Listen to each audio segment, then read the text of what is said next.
சிவகங்கை மாவட்டத்தில் தேசிய வங்கி ஒன்றில் போலி நகைகளை வைத்து 68 லட்சம் ரூபாய்க்கு மோசடி செய்த நகை மதிப்பீட்டாளர் தலைமறைவாகி இருக்கிறார். பாதிக்கப்பட்ட வாடிக்கையாளர்களுக்கு நீதி கிடைக்குமா?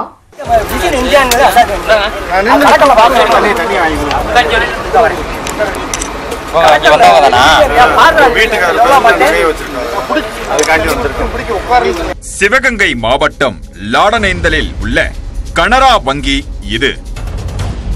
இங்கு நகை மதிப்பீட்டாளராக பணிபுரிந்த செந்தில் தற்போது தலைமறைவாகி உள்ளார்.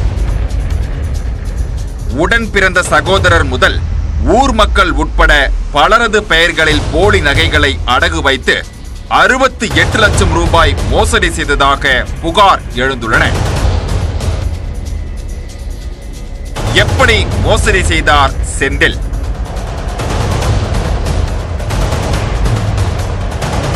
திருப்புவனம் அருகே லாடனேந்தலில் உள்ள கனரா வங்கியில் அதே ஊரை சேர்ந்த செந்தில் குமார் நகை மதிப்பீட்டாளராக பணிபுரிந்து வந்தார்.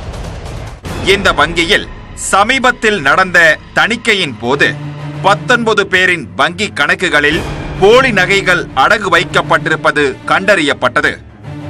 அதையடுத்து 19 பேர் மீது மாவட்ட குற்றப்பிரிவு போலீசாரிடம் வங்கி நிர்வாகம் புகார் அளித்தது. போலீசார் 19 பேரையும் அழைத்து விசாரித்த போதுதான் அந்த மோசடிக்கும் 19 பேருக்கும் தொடர்பில்லை என்பது தெரிய வந்தது. உள்ளூரை சேர்ந்த வாடிக்கையாளர்களிடம் பல்வேறு காரணங்களை கூறி போலி நகைகளை அவரது பெயரில் அடகு வைத்துள்ளார் செந்தில். இந்த மோசடியில் தனது உடன் பிறந்த சகோதரரை கூட செந்தில் விட்டு வைக்கவில்லை என்கின்றனர் பாதிக்கப்பட்டவர்கள். அவர் நான் என் நகை திருப்ப போயிருந்தேன். அப்போ உன் பேரில் நான் ஒரு நகை வச்சுக்கிறேன், எனக்கு ஒரு உதவி பண்ணு அப்படின்னு கேட்டார். சரின்னா நான் நகை தானே வைக்கிறாங்க அப்படின்ற நான் நம்பிக்கையின் பேரில் உதவி பண்ணேன். இதே மாதிரி எல்லார்ட்டையும் வாங்கியிருக்காரு. ஒரே ஊர்லேயே ஒரு 19 நபர்கிட்ட வாங்கியிருக்காரு. ஒரு 2-3 பேர் வெளியூர், அவங்க பேர்களை கூட போடாமல் அவங்கள வர சொல்லாமல் அவர் பேர் அவங்களே யூஸ் பண்ணியிருக்காரு. சொந்த தம்பி பேரே அந்த மாதிரி அவரே யூஸ் பண்ணியிருக்காரு.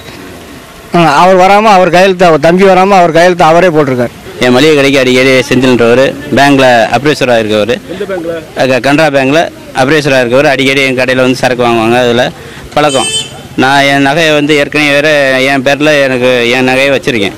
வச்சப்போ இவங்க வந்து அடிக்கடி வர்றதில் எனக்கு ஒரு வாரமாக ஓயாமல் எனக்கு ஒரு நகை வச்சு கொடுத்துருங்க, எனக்கு ஒரு அர்ஜென்ட்டாக தேவைப்படுது, அவங்க மக கல்யாணம் பண்ணி வச்சுருக்காங்க, இதுக்கு வேலை தேவைப்படுது அப்படின்னு ஒரு 6-7 மாதத்துக்கு முன்னாடி சொன்னார்.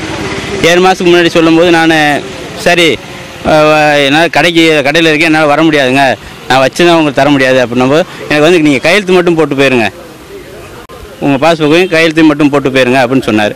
சரின்ட்டு நான் போய் கையெழுத்து மட்டும் போட்டு அங்கே டோக்கன் கொடுத்தாங்க. டோக்கனை கூட வாங்கி அவர் கையிலே கொடுத்துட்டு நான் வந்துட்டேன். வந்த பின்னாடி இப்போது அது நடந்து 7-8 மாதம் இருக்குன்னு வைங்களேன். காய்கறி அவர் பக்கமும் இங்கே வாங்க, அர்ஜென்ட்டாக வாங்க அப்படின்னு சொன்னாங்க. என்னான்னு கேட்டேன், என் பிள்ளைக்கு பீஸ் கட்டணும், எனக்கு நகையை அடகு வச்சு கொடுங்கன்னு சொன்னாங்க. நான் அடகு வச்சு கொடுத்தேன். 72,000 அடகு வச்சு கொடுத்துருக்கேன் சார். போலியான நகையை வச்சுருக்காங்க. ஆனால் எனக்கு எதுவும் தெரியாது. டோக்கனை மட்டும் என்கிட்ட கொடுத்துட்டு போங்க அப்படின்னு சொல்லிட்டாங்க. நான் டோக்கனை வாங்கி அவங்க கையில் கொடுத்துட்டு நான் அவங்க வீட்டில் காய்கறி கொடுப்பேன், அதனால நம்பினேன். முதியோர் பென்ஷன் வாங்க போகையில் இதில் கையெழுத்து போடுன்னு சொன்னார். கையெழுத்து போட்டேன். கையெழுத்து போட்டு நீங்கள் போகலாம் அப்படின்ட்டாரு. வெறுட்டுன்னு வந்துட்டேன். என் மேலே என் பேரில் நகை அடகு வைக்க முடியாது, அதனால் உங்கள் பேரில் வைக்கிறேன், அதனால் நீங்கள் கையெழுத்து போட்டு மட்டும் போங்க அப்படின்னு சொன்னார். அதில் கையெழுத்து போட்டேன். இதையடுத்து பாதிக்கப்பட்டவர்கள் புதன்கிழமை மாவட்ட குற்றப்பிரிவு போலீசாரிடம் ஆஜராகி தங்கள் விளக்கங்களை அளித்தனர். மோசடி செய்தவர்கள் மீது நடவடிக்கை எடுக்கும்படி புகார் அளித்தனர். இந்த மோசடியில் வாடிக்கையாளர்களின் அசல் நகைகளும் மாட்டிக்கொண்டுள்ளன.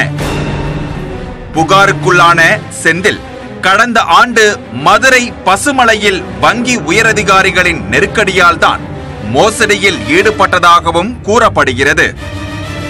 கடந்த ஜனவரி மாதம் செந்திலின் மனைவி மாரீஸ்வரி கந்துவட்டி கொடுமையால் விஷமருந்தி தற்கொலைக்கு முயன்று மீட்கப்பட்டார்.